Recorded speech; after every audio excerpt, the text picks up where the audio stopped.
Cultural absorption is one of the powerful influences in human lives. Constructivism is a weapon used by mammals to rewrite their story. People emphasize on the story they hold about themselves. You don't have to do this to yourself. What do you want to do now? That is to say, you need to come out clear, you need to come out strong, you need to come out blunt, you need to come out with your facts within you and tell your story to the world. Let me share with you. Yes, what do you have to say? Talk to me now and let's break free. They were hoping that they were going to win the 10th one and the last one that was they lost to South Africa. But despite that, the zeal, the passion in them right now has really given the edge to female participation in football. And the last team standing has also really proven that yes, the zeal is there for the female to showcase. There's a particular lady I was talking about in Benin, the Asian city. Me looking at the lady, nobody will give it to her that she can play football. Because all of us were looking at her that was this there's a young because I followed up. Yes, Anita is her name, and when she got to the pitch, she was even injured. But despite that, the zeal, the mother was even by the side. The mother was the one that brought her to the pitch. The mother was by the side that, can you play with your injury? And some of us were even ruling her out. But unfortunately, she happens to be the most valuable player. I was really amazed. I was shocked. I didn't even know why watching the match. I didn't know that she was injured. You know, it was after the game, everybody with this injury, that's what passion can bring into football. Wow, that's amazing. And you know, when you see an opportunity to showcase yourself to the world, that is just something you need to just take advantage. You have to grab it. And I want to give kudos to the governor of Edo State, talking about Obaseki, with his deputy Philip Shuaibu, for really giving sports as a thriving opportunities to the youth. Edo State is now the hub of footballers. With that great stadium, they gave a good look. That's the Samuel Ogbemudia Stadium. I know some of you might not know the great man called Samuel Ogbemudia, but tell us, who is Samuel Ogbemudia? Let people that are listening get to know better. Well, Samuel Ogbemudia happens to be one of the administrators in those days when we have the military era. But Samuel Ogbemudia, he's someone that really loves sports, and he decided that he was going to engage the city with sports. And later on, the stadium was named after him. He did well in sports. He did fantastically well with Nigerian sport. They were the one that gave the opportunities to the Green Eagles of those days that now turned into the Super Eagles of our days now. But we say thank you to that stadium, because that stadium in the Asian City, we call it the Asian City, but it now has a different look, courtesy of the governor. And the festival that happened there, a lot of people could testify to their tartan tracks, fantastic for athletes, the pitch, fantastic for good football. And now the Super Eagles will be playing this weekend. Ooh la la. Yes, the Super Eagles, they are in Uyo already. I watched them yesterday in their first training, and they'll be playing on Sunday against I call them the Minos, but there's nothing called Minos in football anymore. Sao Tome and Principe, they are already in Nigeria right now, though they receive the passion in their own land, and it's just a compensation for Nigeria. But to some people, some of us were saying, why are we bringing our A players to play this particular encounter? But to the coach, who has just extended his contract, Jose Pesero, he said this is an opportunity for him to have a bond with his team, and for the team to also understand his ideology and the style of play. We wish the Super Eagles well when they... Oh, well, we wish you well, Super Eagles, to make us proud in Nigeria. Back to the topic. After Edo State, you went to Delta State. Delta State is another wonderful. What happened? I would like to know. Well, a lot happened in Delta State. I can say I will give kudos to the local organizing committee in Delta State, Onome. Call him Coach Onome. So organized, so disciplined and principled. I saw discipline, I saw principle in Delta State, and I give it to them. Right from the FA, the Delta State FA, down to the teams that participated, there's the academy. I saw discipline in Delta State, and I give it kudos there. And it was in Delta State, we also have the participation of this great legend of Nigerian football. We call him Sam Soji. He's the younger brother of the Bandana Man, the two Efetobere Soji's that played for the Super Eagles, the 2002 defenders, and the midfielder. The younger one is now in the Football Association of Delta State, giving back to the society. He was there live to really encourage. I actually interviewed him. Yes, he was there to encourage the younger lads. And Mighty Wanderers really showcased their talent. They defeated Eagle FC in the final. And there's one young goalkeeper that everybody is talking about. Yes, I hope when the last team standing starts, you surely see this young. His name is Young, and his surname is Great. Young Great. Great, yeah. Oh, that's It's just a 16-year. so coincidence. Yes, it's just a coincidence, but Really? Young Great? Yes, that's his real name. He's a 16-year-old goalkeeper, but the beauty of it is he's 6 foot tall. A young boy of 6 foot already, tall and a fantastic diver. So calm in goal. He lost. His side lost in the final, but despite that, everybody saw his contribution in that game. The penalties they went through is a shot stopper, and it reminds people like us the days of Dele Ayenuba when they stopped penalty kicks for Nigeria, when the Nigeria's glory of Eyimba winning the continent, having Vincent Enyama first choice, Dele Ayenuba second choice, when the coach and the manager Ayasi immediately they see that okay, Eyimba is about going into penalty. Eyimba, it wasn't when he said Eyimba,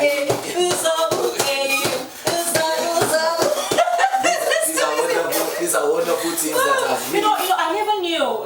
When you just say Eyimba, you remember one song. Actually, I'm not foreign. That's the Aba Elephants. The Aba Elephants. Oh. A fantastic team. That's they conquered Africa 2 consecutive times. 2004, 2005, back to back in Africa, and that was what brought the likes of Vincent Enyama to limelight. I remember our listeners and our fans out there will remember Vincent Enyama. Once again, happy birthday in arrears to Vincent Enyama. He just clocked some years back now, and we hope you can still come back to produce goalkeepers. Fantastic one. Dele Ayenuba started already. Right now he's in goal for Kwara United, but his son is also in goal for another academy side, and both of them met recently in a game, father and son in goal, captain of each side. But fortunately, the young lad defeated his father in that game. Wow. So we hope one day we'll be seeing. So that means the father has given the garments into the young boy. So that is why they used to say that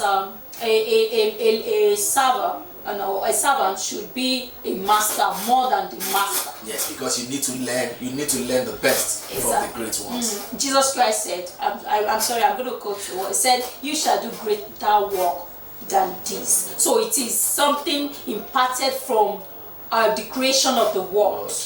You understand? So it has been written and it has been existing, and it will keep existing. Like President Obasanjo, when he was there, they said we need someone that is better than him. Who was better than Obasanjo? Yar'Adua came to limelight. He did his 2 years. His own time. And when he died, Goodluck Jonathan took over from him. So Goodluck Jonathan did his own time, and now we have the young man doing his own time. President Bola Ahmed Tinubu. The old man doing his own time. Once a congratulations. Tribunal actually,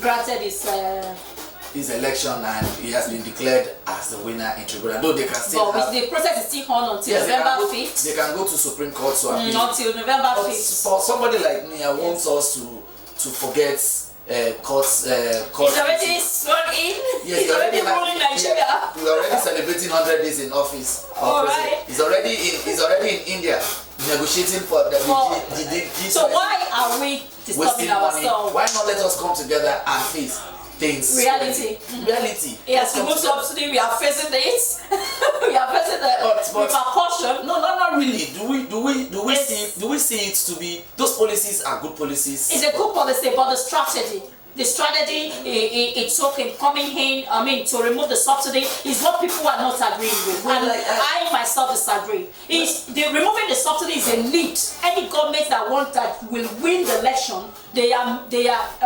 determined to remove subsidy. Yeah, but and we see it's a need to remove it. Why not let us look at it from this side that they say no pain, no gain.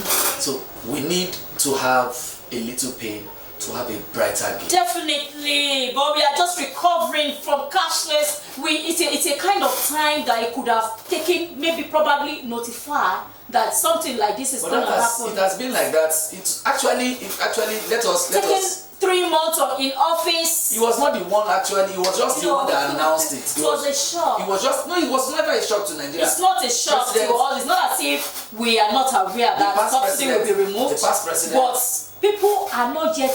People are still. The situation came up. Back to back. You understand? So people are really just struggling to organize. A lot of people lost. People are suffering. You get, and there was no preparation ahead of time. Like as if food. Look at Gary. Look at rice. You understand? At least you could have just make a kind of a little preparation for little thing. It may not be perfect. It may not be much. You get, to sustain the poor. Because it's the poor that are really facing it, not even the rich. I want to just encourage Nigerians to endure. We already endure anyway. Our endurance is a time-bound endurance. We pray by December when our refineries, like the one in Port Harcourt that have assured us that will be active again after so many years. If those things come to life, then I see the bright tunnel, the light at the end of the tunnel for Nigeria. The blue line rail is already working in Lagos and people are already talking. So let's encourage our government. Let's stay patient, keep enduring the situation. We'll get there. And Nigeria will be a better nation someday. Although people do not believe and they don't want to accept it, but I know that someday Nigeria will be a better nation. Oh, back to our main topic. That's the last team standing. Last team standing. Port Harcourt. I know that I was with you in Port Harcourt. So tell us about it. Well, Port Harcourt happens to be another beautiful drama that a lot of us cannot just forget in a while.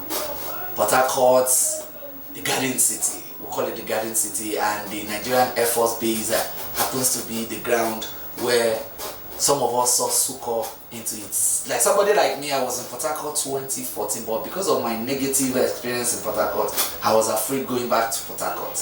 But fortunately, I went back to Port Harcourt 2023 and I was surprised. And I want to give kudos to the past government of Rivers State, most especially the current Minister of the FCT, past His Excellency Governor Nyesom Wike, who just left office for the new one. I want to say good work, kudos to you, because Port Harcourt was really transformed entirely, and I saw new things in Port Harcourt. Now the Nigerian Air Force Base gave us a very good succor, beautiful grass beach, wonderful environment, security was a game, and the teams were so coordinated. In fact, they were just too coordinated. It's a particular team that eventually became the winner, Ereme FC. Ereme FC won it, but deep down in them, they can testify to it that yes, they've seen talent. It was in Port Harcourt we had to scout over 30 players. We had to go back to our drawing board and I said, we only need 14. How are we going to streamline this 30? It was not easy. It was not easy. It was never easy. I also had such experience. I said, wow. All the teams. Full of talents were in Port Harcourt. Yes. And I can tell you, the teams that registered for the last team standing trials in Port Harcourt, there were over 52 teams. Yeah, 56. 56 precisely. Apart from the 56, we have individuals that also put in, that eventually made the Indigo team. And the Indigo team were a team to really talk about. We call them the Indigo team because our partner Indigo gave us an avenue, gave us jerseys that, okay, the individual players that does not have those resources can have that. And the individual players, putting them together, they shock everybody. They are just playing together as if they have been, and they were from different. In fact, there's a boy that came all the way from Akwa Ibom. He came all the way from Akwa Ibom to play in that particular team. And there's this young guy that I want to remember his name. He's a 19-year-old that young boy. Yes. And everybody, there's a 50-year-old boy. There's a 50-year-old boy that's even Peter Side.